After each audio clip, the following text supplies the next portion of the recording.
masyadong nagmamadali.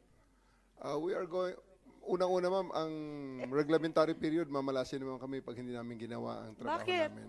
Anong reglementary period? Anong period yun?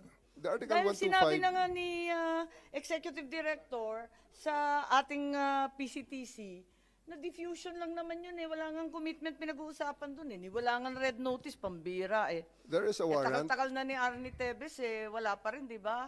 This Ba't is kayo a- nagmamadali? Ano yung reglementary period mo? May I refer you to the SOJ, ma'am, if the SOJ wants to answer that. Hindi ba pwede kayo na muna? Mauna lang kayo, tapos sa si SOJ. Pwede? Okay, ma'am. Okay. My main processes during the time is that I have implemented a warrant, and it is therefore the person is already arrested by virtue of a legal warrant, and Article 125 comes into play of the revised penal code, which is entitled delivery of persons legally arrested to the proper judicial authority, and I do believe at this point the judicial authority will be the ICC.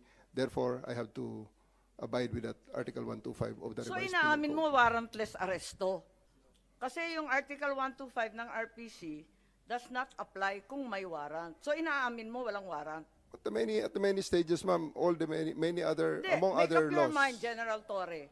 Warrantless arrest ba to o may warrant? Kasi ang liwanag naman ng Article 125 eh, ng revised penal I do code. believe that I have a warrant at this time. I just don't want to be. Hindi walang reglementary period. Mamili ka.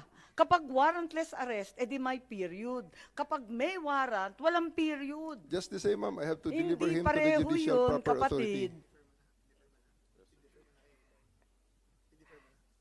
Hindi magkapareho yun. The reglementary period only comes into play when there's a warrantless arrest in accordance with Article 125 of the revised penal code.